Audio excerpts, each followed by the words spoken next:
There is a murder scene right next door in our solar system, a world born from the exact same primordial dust as Earth, possessing almost the exact same mass, gravity, and composition. Once, perhaps 4 billion years ago, the two worlds may have looked astonishingly alike, and may even have hosted shallow oceans of liquid water. Today, one became a vibrant, living paradise. The other became a crushed, toxic, boiling wasteland. For decades, we thought Venus was a lost cause, an irredeemable hellscape best left to our robotic probes to briefly photograph before violently dying. But what if we didn't have to fight the planet on its own terms? What if we could just reach across the void and turn off the sun for just one planet? Imagine pulling the power cord from a planetary oven that has been baking uninterrupted for billions of years. To fully grasp the audacity of this idea, we have to look past the impenetrable shroud of sulfuric acid and truly understand the furnace we are trying to dismantle. As we pierce the upper, pale yellow cloud decks, the true horror of our sister planet reveals itself. Stepping onto the Venusian plains would feel less like walking through air and more like walking along the ocean floor, nearly a kilometer beneath the waves. Imagine 90 stacked atmospheres of Earth air pressing down at all times. It is the equivalent of a nuclear submarine's titanium hull straining at its maximum crush depth. Except there's no hull here, just you. And the crushing weight is only the beginning. The ambient surface temperature holds steady at a blistering 475 degrees Celsius. This is a heat profound enough to instantly melt lead, a relentless, suffocating inferno, effectively sterilizing every square inch of the world. How did a planet so geographically similar to ours become a cosmic furnace? The answer lies in the ultimate thermal trap. When sunlight penetrates the high cloud layer, it bakes the fractured basaltic rocks below. But the resulting thermal radiation, the heat trying to radiate back out into the cold void of space, is intercepted. Carbon dioxide absorbs the infrared radiation, leaving the surface before re-emitting it in every direction. Some of it manages to escape into space, but much of it returns downward, trapping heat far more effectively than Earth's atmosphere. It's an unstoppable, one-way energy valve. The traditional ideas of terraforming Venus, like dropping in massive atmospheric processors or seeding the clouds with genetically engineered algae, are fundamentally flawed. Any machine we drop into this environment is swiftly roasted and crushed under the immense pressure. The planet's thick atmosphere also undergoes superrotation. Instead of regular weather, Venus hosts an atmospheric blender made of battery acid spinning 60 times faster than the planet itself rotates, easily outpacing a Category 5 hurricane. It is a relentless, chaotic vortex of corrosive gases. We cannot fight Venus from within. If we are to tame this apocalyptic world, we must look away from the boiling surface and cast our gaze upward. The solution isn't to fight the atmosphere from the ground up, but to starve it from above. This brings us to the ultimate planetary intervention. We construct a colossal solar shield. By stepping directly between Venus and the Sun, we can drastically alter the planet's albedo, artificially modifying its reflectivity. We intercept the fierce solar radiation millions of miles before it ever has a chance to reach the toxic cloud tops. If we can plunge Venus into a deep artificial shadow, we entirely cut off the influx of thermal energy. Without the constant punishing bombardment of sunlight, the trapped heat will finally begin to bleed away into the frozen vacuum of space. The terrifying superrotation will stall. The crushing atmosphere will slowly cool. And eventually, the carbon dioxide will undergo a dramatic phase change. It will literally freeze out of the sky. We are preparing to shatter an entire planetary greenhouse by freezing the atmosphere itself. To cast a shadow large enough to envelop an entire planet, we must leave the corrosive atmosphere behind and ascend into the silent, precise orbital mechanics of the inner solar system. But right away, physics throws up a massive roadblock. We cannot simply place a shield in low orbit around Venus. A satellite moving incredibly fast just above the atmosphere creates a chaotic, flickering strobe light effect on the surface below, and the friction from atmospheric drag would rip a massive structure apart in days. Even a higher, geostationary orbit would plunge the planet into a rapid cycle of sudden light and dark, tearing our megastructure apart through thermal stress. The whole concept seems impossible until we look deeper into the gravity well. We target a very specific gravitational coordinate, Venus-Sun Lagrange point 1, or L1. At L1, roughly 1 million kilometers sunward from Venus, gravity and orbital motion combine, so that an object circles the Sun while remaining almost fixed between Venus and the Sunday. It acts as an invisible, quiet nexus amidst the violent gravitational currents of the solar system, allowing us to permanently suspend our megastructure in the direct line of sight between the planet and the star. But here is the catch.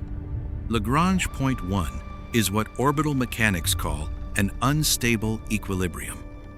It's like trying to balance a skyscraper on a needle while standing in the middle of a hurricane. The slightest gravitational nudge from Jupiter, or a subtle, unexpected variation in the solar wind, will cause the shield to drift.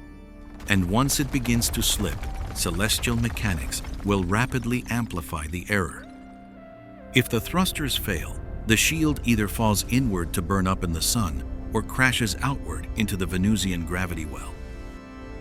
There is no plan B. Continuously, whenever tiny deviations appear, our autonomous systems will have to gently nudge that massive structure back onto its precarious perch. Forever, for centuries, without a single human hand, now we've solved the location. Yet the architecture of the shield itself presents another seemingly insurmountable wall. Popular science fiction often depicts space megaprojects as colossal, solid disks of welded steel. But physics ruthlessly shatters this trope.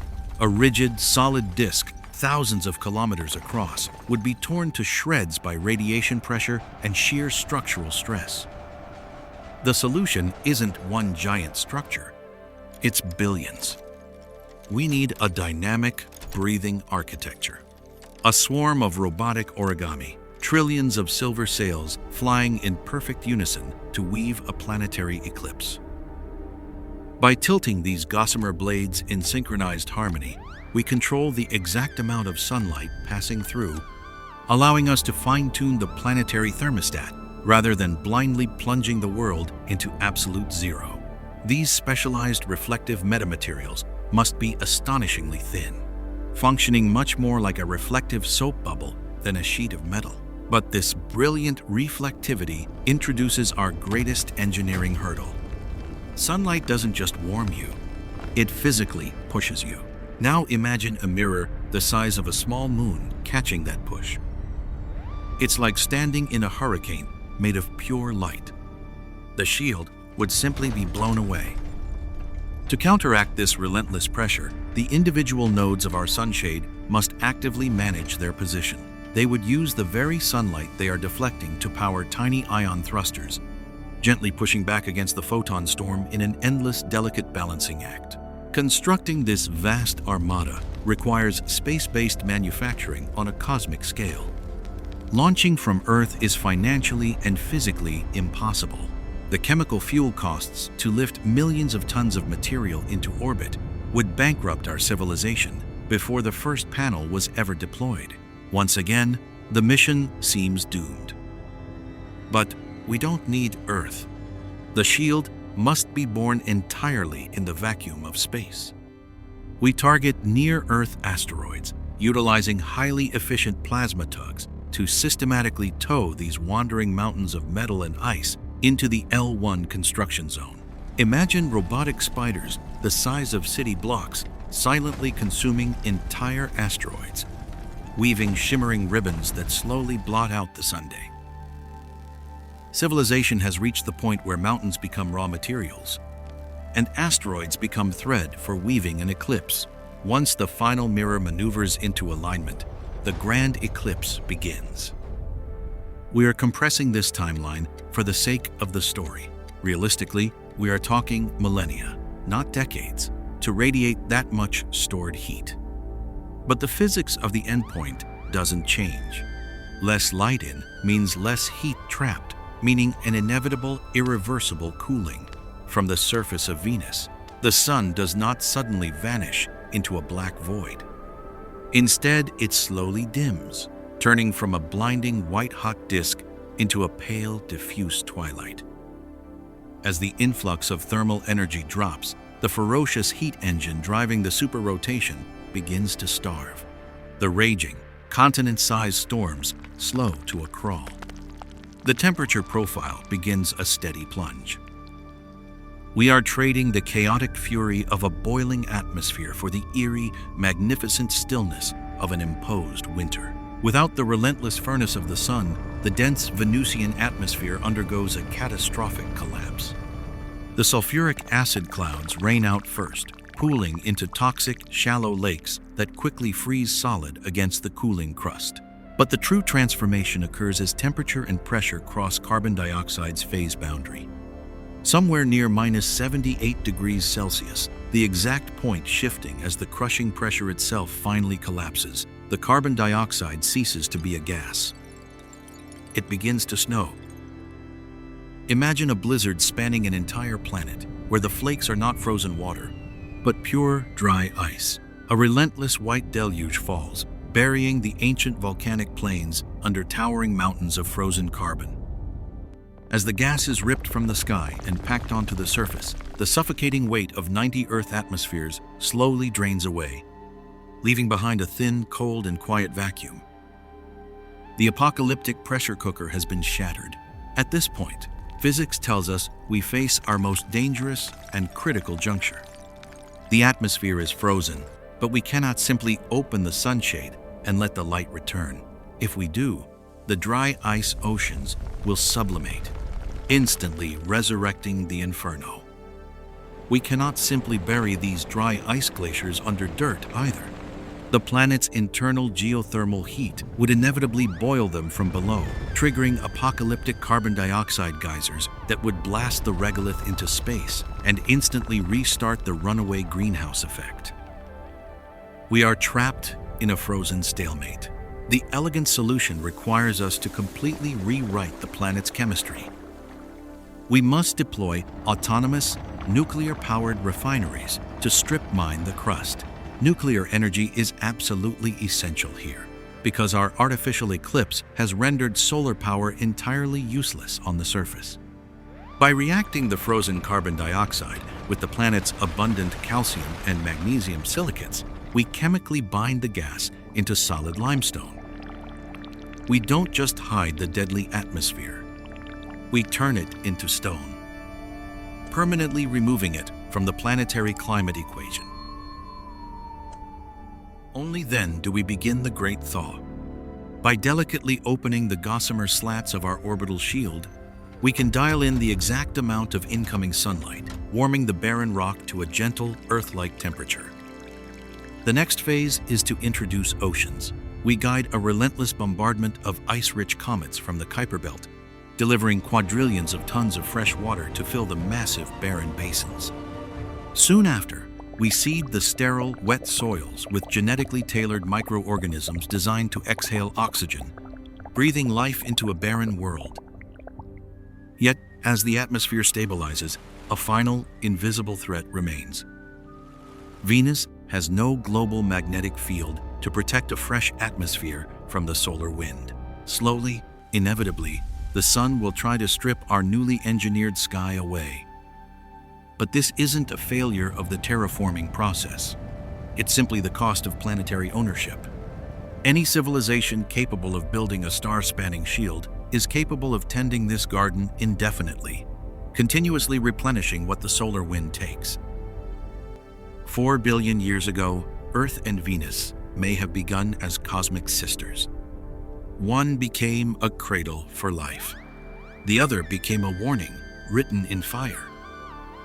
But perhaps that isn't where the story ends. Perhaps one day, humanity will look into the evening sky and see not a cautionary tale, but proof that intelligence can rewrite the fate of a world. The brightest object after the moon will no longer remind us of what nature destroyed.